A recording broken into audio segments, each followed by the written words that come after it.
You know, it's been a while since we talked about Charlie Sheen. You know, I miss him. Not really. So let's just get this over with.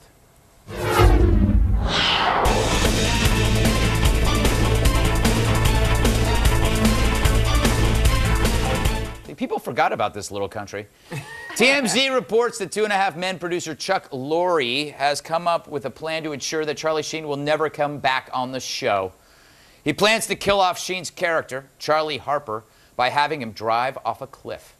It's all being done to make room for the always dopey Ashton Kutcher, who's slated to take Sheen's place on the show, with Kutcher's character buying Charlie's house after he's gone.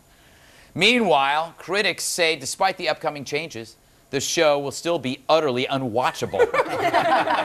Said me 10 hours ago, quote, "The show will still be utterly unwatchable."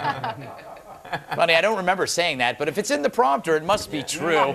Lauren, is this changing your world in a big way or what? They're killing him. Well, number one, how else do you get rid of a character? Like, oh, he's studying abroad for a while. But number two, I mean, it is a sitcom. It's kind of a dark storyline. He drives off a cliff. Yeah, it's kind of linked to the fact that didn't a couple of his cars go off? Yeah, I think two of his cars had driven off a cliff, and there were questions about how that happened. I think what's great is that Chuck Lorre is getting to live out his fantasy on this TV show. I mean, you know he would love to see Charlie Sheen go off a cliff.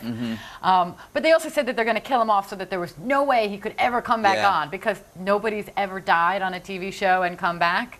Oh, that's right. That was that Dallas? No, yeah, Bobby. Like, it was all a soap opera. It was all a dream. I forgot about that. You know, Paul, he could come back as a ghost. Well, no, because there'll be that floating crack pipe, so you'll see it all the time.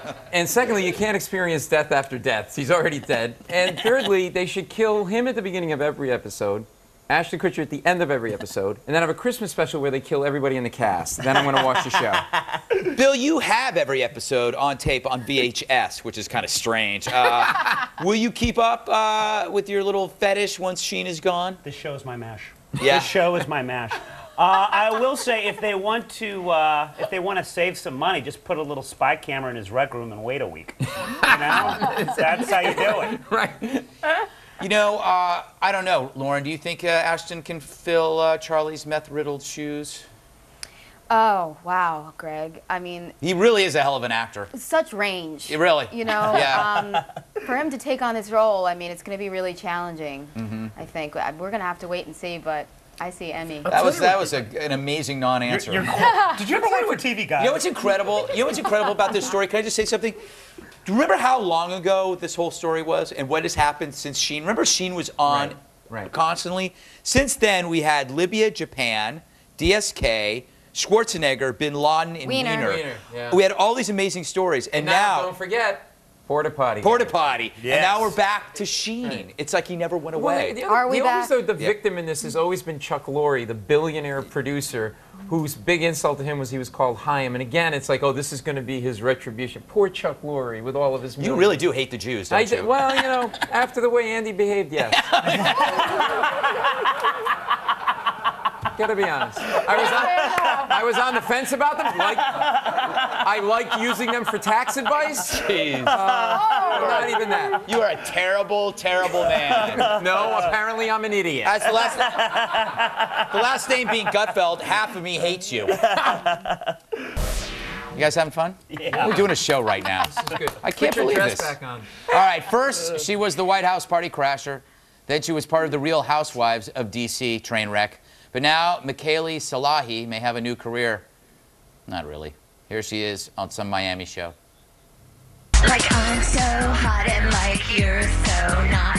Speakers on blast, let the techno rock. Everybody in the club, make your way to the front. Wow. Sorry. Wow. That was amazing. That is the best thing you could ever show a girl who was thinking about wanting to become anorexic. Yeah. You show them that video, they're like, no, I'm going to eat. I thought you said to become a singer, because that was quite possibly some of the greatest singing. Oh, I've ever the song's experienced. awesome. There's no debating It that. explains why she's sneaking into places now, because she has no talent to do anything Well, else. you know what the thing is? It's kind of sad, because we created a whole generation of people who don't want to work anymore. They just want to be a reality star. And I think it's actually kind of it's good when you're young, but when you're older, it's weird. Well, also, Yeah, it's we've pathetic. created a new generation of people because they don't look like other human beings. Their faces are sort of like they're wearing masks of themselves. Everything from here down looks like silly putty. Like they're different. They're sort of like humanoids. What happens when you're on one of those housewives shows? You have to cut a single I think afterward? I think you're forced to do that because it's just it's grotesque entertainment.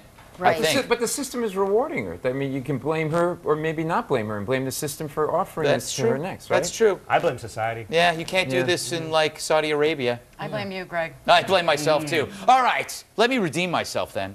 So last night I told you how much I love blind hatred, and I do, but I also love charity. So let's get to the latest piece of art. I call this the world's hippest unicorn because it has a goatee. Rumor has it he dated both the Olsen twins simultaneously, but it didn't work out once he realized they were monsters. Well, we got a new high bid, a whopping $1,000 from Lynn and Susan Kitchen from Pahrump, Nevada. Love that name. All right, to beat this bid, you got to email your offer to redeye@foxnews.com to be considered. And as you know, all the money this week goes to TAPS, a nonprofit group that provides grief counseling and support programs to families of fallen soldiers. You can go to taps.org to learn more. And let's not forget the real message here. It's not really about charity. It's about me, because I'm awesome. And this charity is really just something awesome people do on the side. I do some other things, too. Some really cool stuff. By the way, your jacket, we got a winning bid. Yeah. I think it was $400. Yeah, the guy never sent the money in, and I don't know where your jacket is. Oh, wow. The guy, you're wearing it, moron. I don't All right. know where it is. The guy who bid, send the money in. Don't be a cheapskate. We'll find the jacket, sign it, and send it to you. I don't know where Everybody signing it except Andy, who's a jerk. We're going to close things out with the post-game wrap-up from TV's Andy Levy. You can see Andy Levy as part of the Great American Panel on Hannity Wednesday at 9 p.m. Eastern Time, just a few hours from now. Coming up tomorrow in the next Red Eye, return appearances from Penn Financial Group founder Matt McCall, FoxNews.com correspondent Courtney Friel, and the lovely comedian Robert Kelly.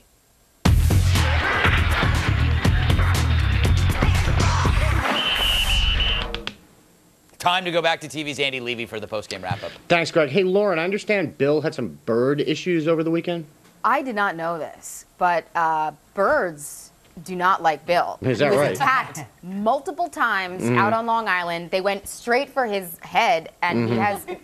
We all awoke to the sounds of Bill screaming like a little girl, and couldn't believe that it was a group of sparrows. You know, I tried to be so quiet when I left our bed that morning that I apologize. Maybe the birds were jealous. You know, she's very light sleeper, Andy, but when I get in with my birds, You know who's not a light sleeper, Bill?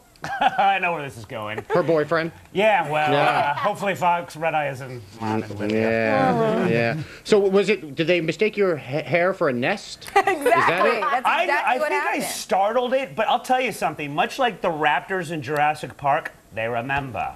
And every time I came out afterwards, they knew it was me. And like Laura, go out fine. This guy would just come and he would clip me. Like the wings would hit me, and he got me right here. There's makeup covering it up. And you know what? She didn't help me at all. She didn't take a hose to the nests. She didn't call pest control. She didn't do anything. She's a terrible hostess. Help! No, Big attack! Because she's a woman, After and me. that's benevolent sexism. That's right, I was being Bill. benevolently sexist. I didn't and want to telling her. insult your maleness. By the or way, help she's got like you. 8 nests around her house. It's creepy. Like Lauren, there's so would many your birds mom, there. What would your mom say if there were all those nests that you apparently don't care about? Bill told the story to my mom later. Oh, that's crazy. That's ridiculous. Birds attacking you? Oh, that's nonsense.